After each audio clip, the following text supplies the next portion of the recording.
The Giants go into the All-Star break very much on a high note, which seemed improbable a couple of weeks ago when they were scuffling in a major way.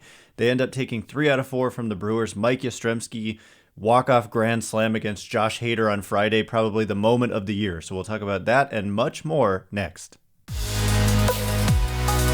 You are Locked On Giants, your daily San Francisco Giants podcast. Part of the Locked On Podcast Network, your team every day.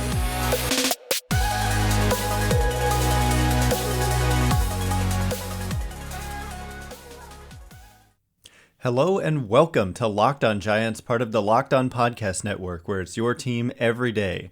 My name is Ben Kaspick, and on the show we provide daily episodes Monday through Friday, talking about the San Francisco Giants in a way that's data-driven and rational, but also simple, passionate, and accessible to all. I'm a former contributor for the baseball statistics and analysis websites Beyond the Box Score and Rotographs. I've been podcasting about the Giants since 2015, and I'm a lifelong fan. Thank you for making Locked On Giants your first listen every day. We're free and available wherever you get podcasts. Today's episode is brought to you by Blue Nile. Make your moment sparkle with jewelry from BlueNile.com. And going on now is the Blue Nile Anniversary Sale. Save up to 40% on classic fine jewelry prices, pieces, and 25% on engagement ring settings. Shop stress-free and find your forever piece. Go to BlueNile.com today.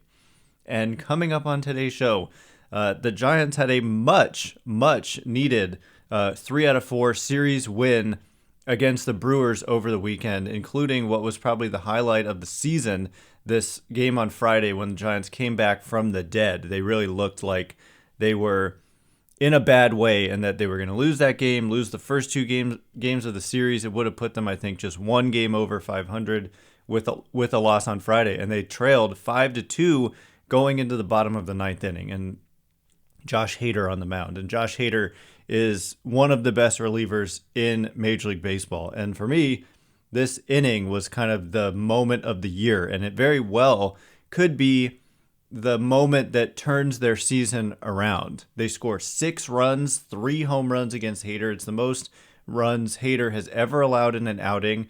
It's the first time in Major League Baseball history that a team has hit 3 home runs, including a grand slam, a walk-off grand slam in an inning. It would obviously be the 9th inning or later in that situation. It was just kind of a magical, crazy, unbelievable, historic thing where Joey Bart led off the inning with a homer. 2 batters later, Darren Ruff homered. You had a single by Austin Slater, who's just quietly had a great first half, and Yermin Mercedes hit by a pitch, Tyro Estrada a bloop hit, and then left on left, Mike Yastrzemski, who went through that long period of being in a major funk.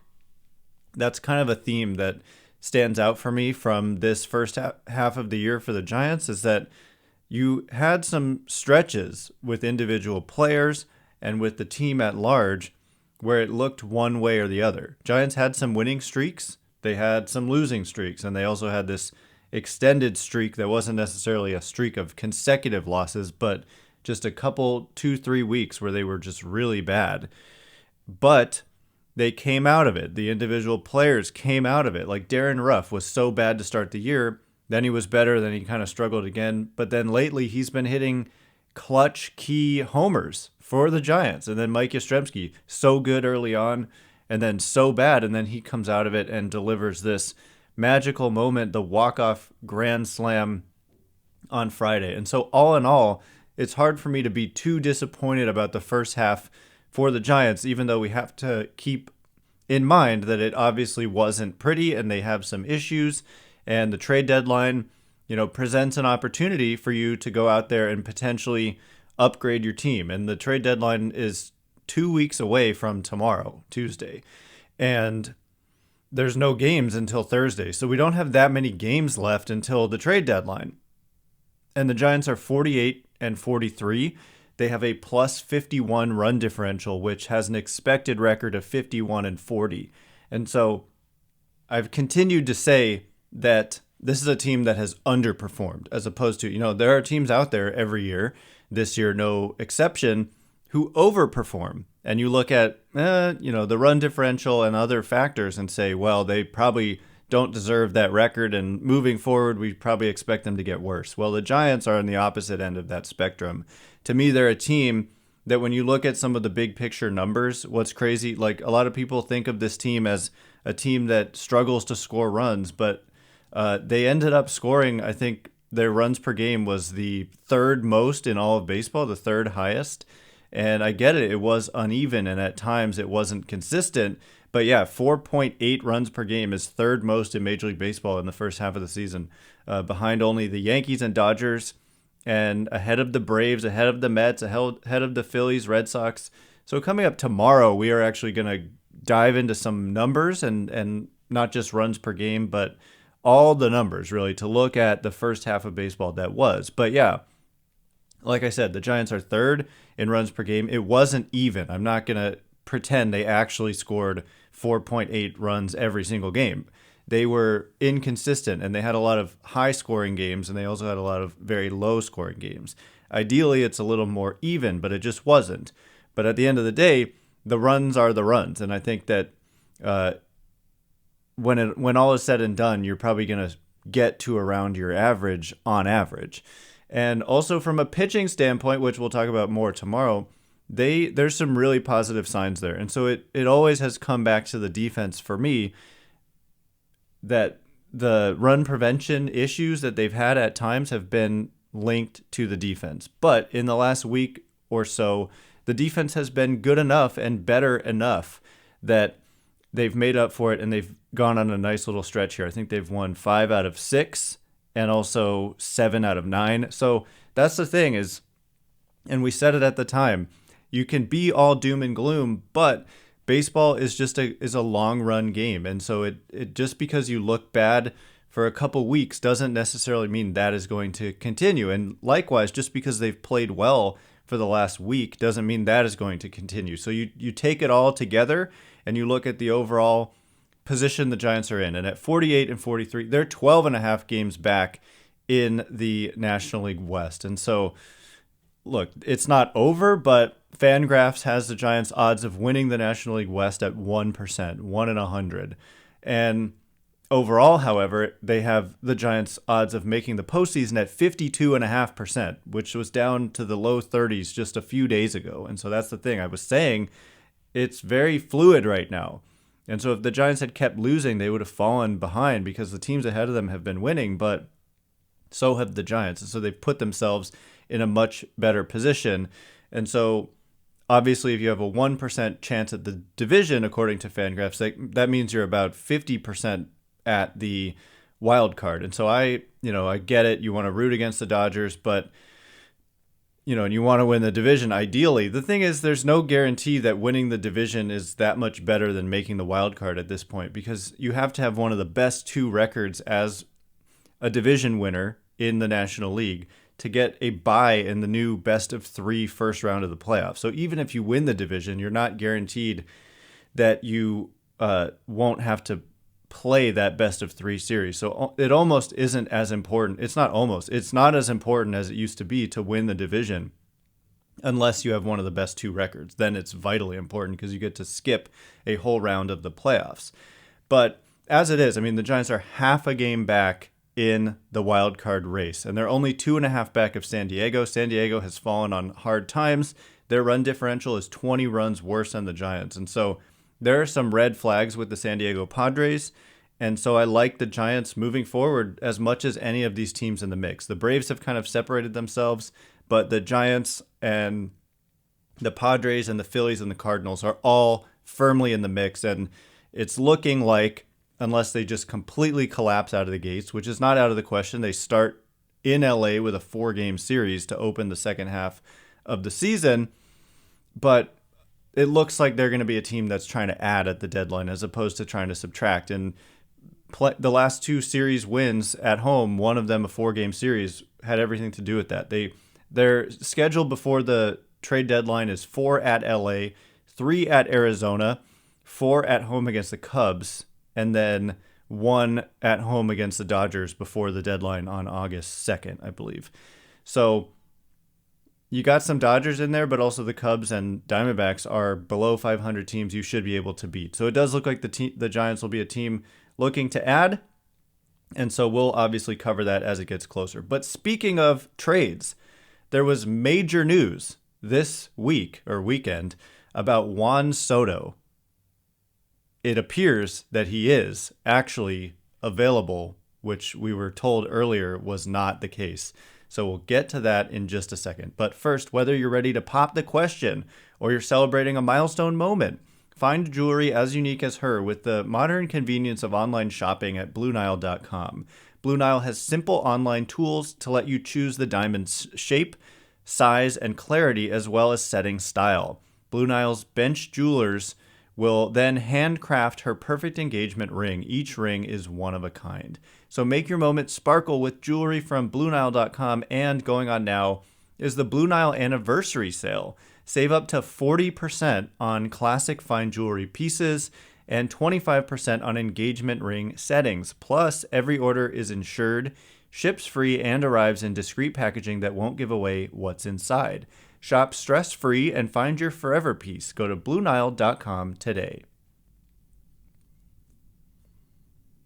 All right, as promised, Juan Soto. We did a whole show talking about Juan Soto and his possible trade availability. And then not long after that, the Nationals GM Mike Rizzo went on the radio and said, "We are not trading Soto."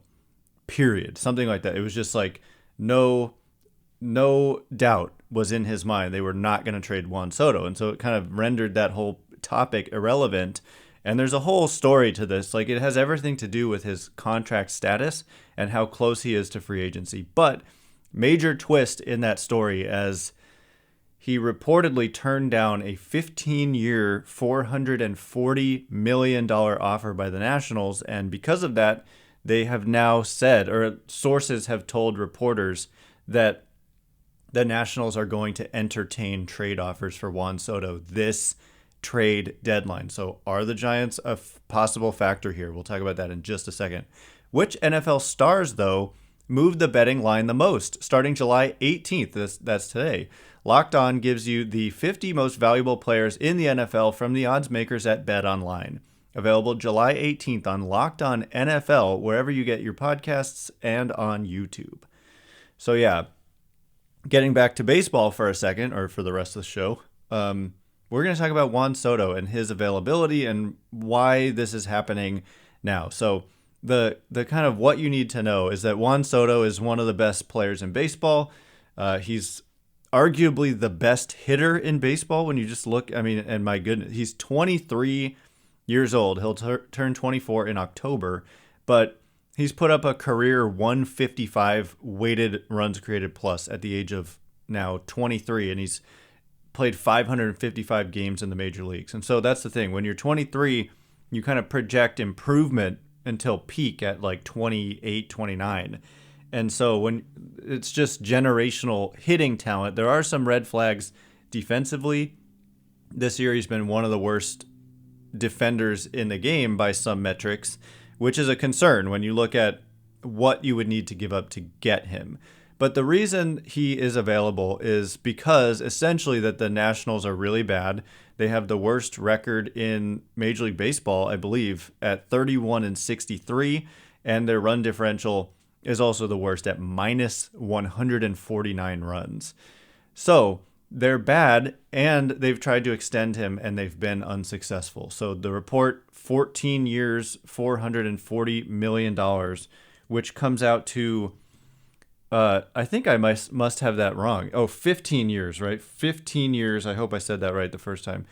$440 million, which comes out to $29.33 million per year.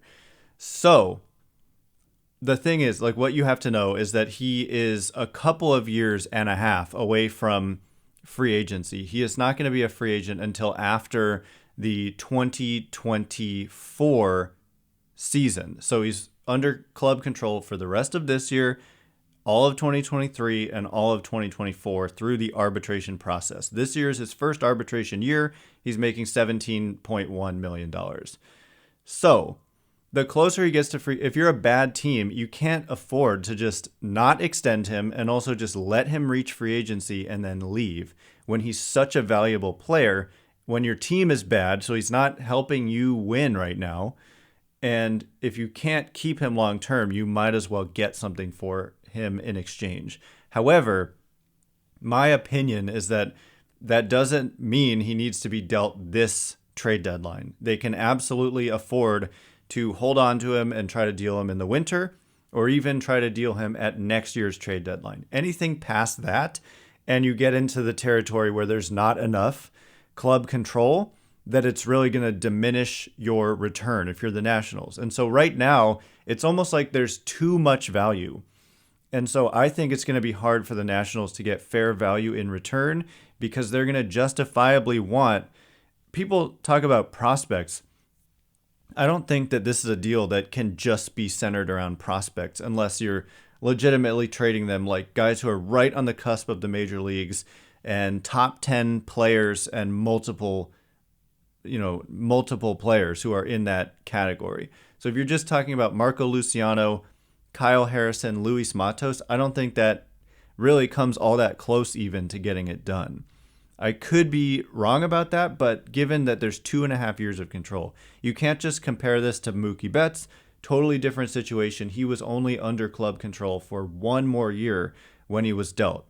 1 year, not 1.5, not 2.5, 1 season. So it's a different circumstance. Last year is probably the closest we can get to a comp.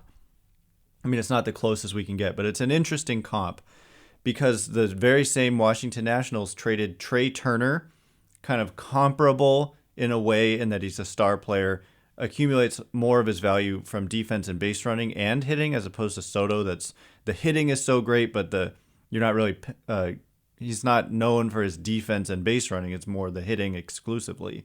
But 1.5 years of Trey Turner plus half a year of Max Scherzer. So I think when you combine those, is it close to Juan Soto? It might be. And what the Dodgers had to give up in that trade was 2 guys who Fangraphs ended up having in their top 20 prospects list at the time that they graduated from being prospects, in Josiah Gray and Keibert Ruiz, plus a couple of other prospects. So that, if you talk about, I mean, if you look at that package, you could make a case that it's kind of Marco Luciano, Kyle Harrison as the main return. And I think that is a trade that you really strongly consider doing. And I think you do. If you can get Juan Soto for 2.5 years and it costs you Kyle Harrison and Marco Luciano, you consider strongly doing that. But I don't think that would be enough. And if you go to this baseball trade values website, I think that's the exact website, baseballtradevalues.com. I could be wrong about that, but they have this tool which is very imprecise, and I don't recommend treating it at all as gospel. But they kind of place a value on every player, and some players have negative value given they're overpaid relative to their production. And to make a trade work with the Giants, you essentially have to include your top major league asset, which is Logan Webb, because he's more valuable than any of these prospects, given that he's good, he's a major leaguer, and he's got club control. That's the key. But it's only 1 more year than Soto. So the other way to make this work is that you take on Patrick Corbin from the Washington Nationals. Patrick Corbin is signed for the same duration, 2.5 more years. And when I say half, I mean the rest of 2022, even though it's less than half now.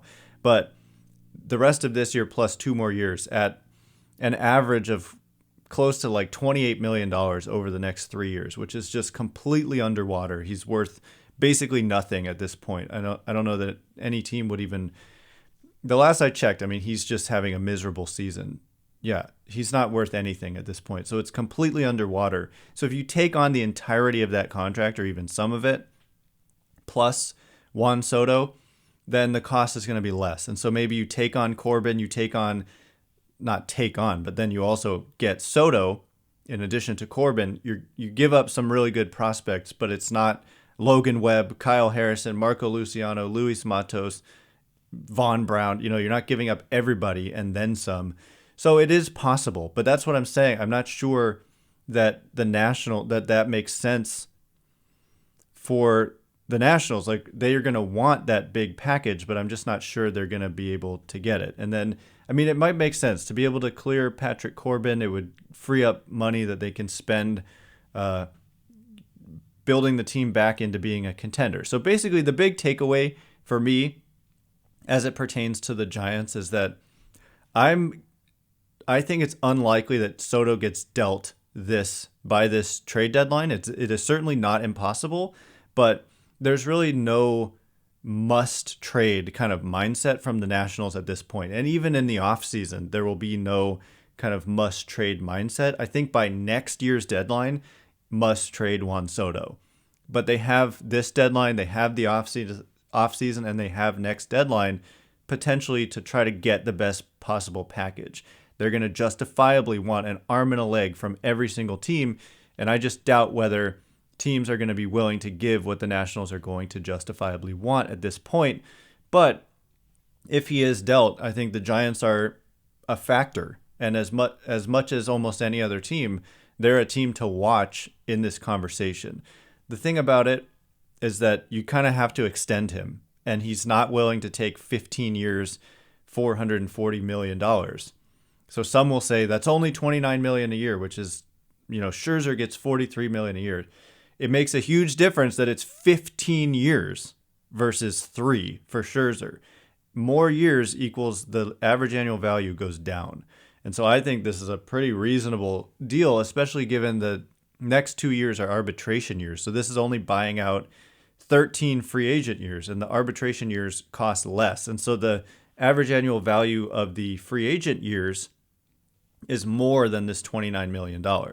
However, reports are that this deal is like backloaded. And so, inflation 15 years from now is, $30 million a year, 15 years from now is not what it is today. It's going to be much less value. So anyway, we'll wrap up this Soto discussion in a minute, but I also, we need to get to the first and second rounds of the MLB draft. The Giants made their selections and they went with upside, which is unusual for them. So that in just a second. But first, betonline.net is your number one source for all your betting needs and sports info.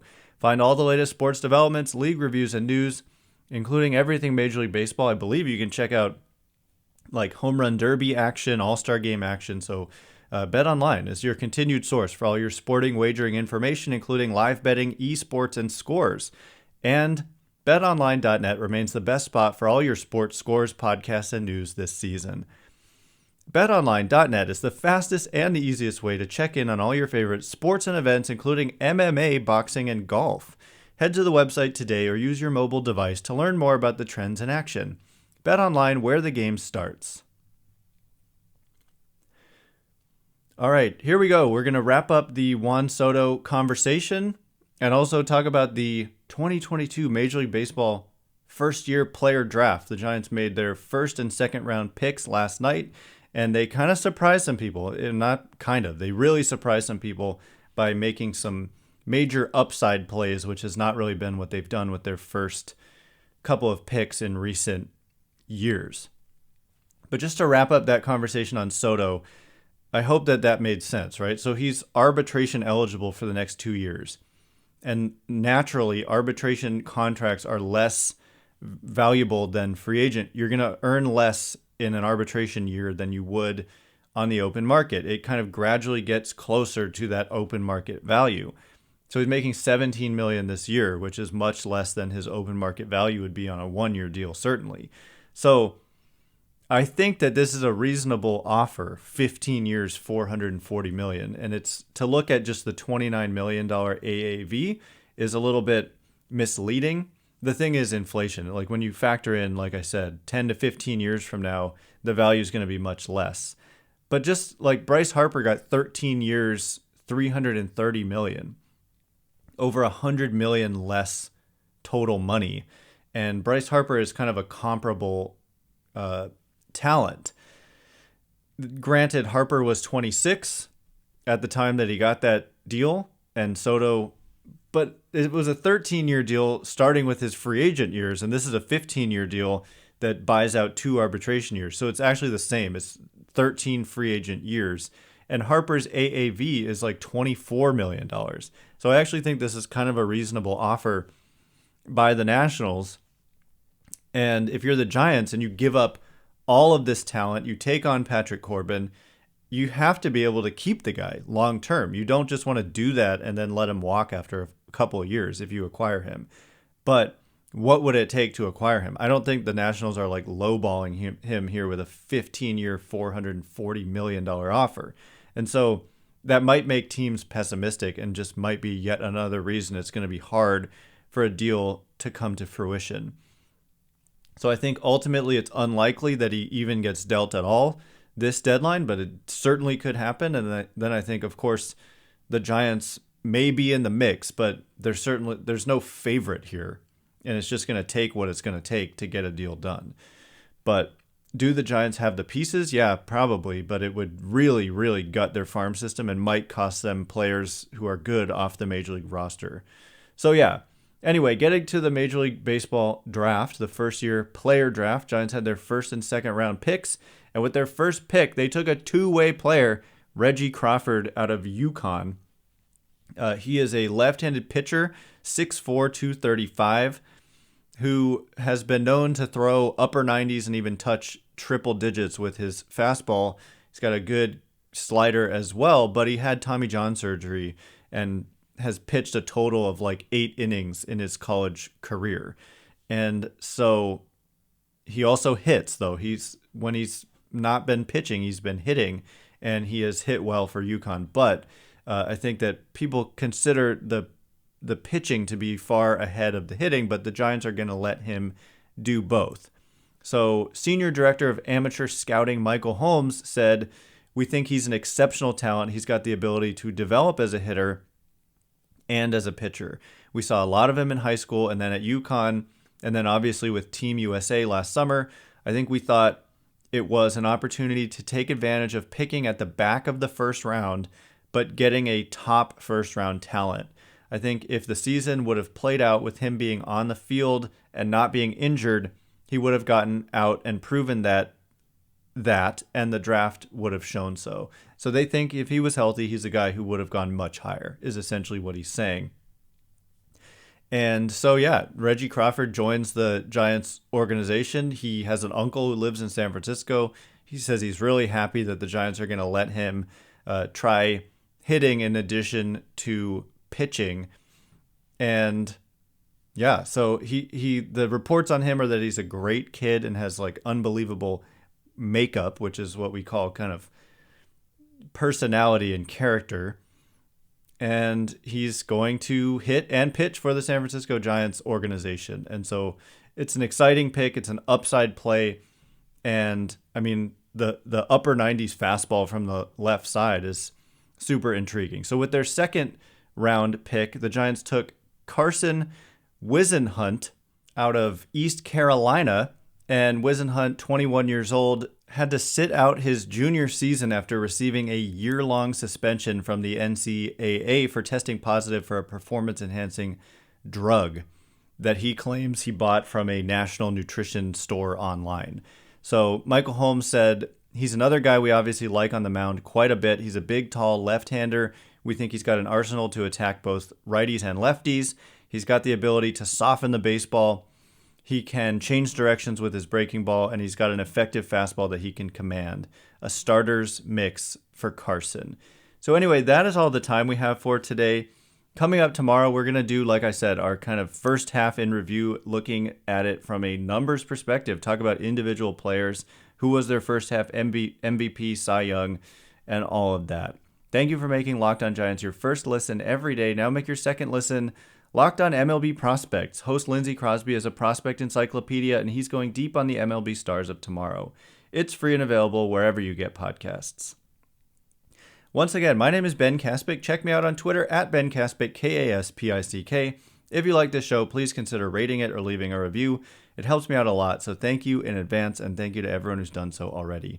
Can't wait to be with you again tomorrow. Thanks again for listening. Stay Locked On Giants.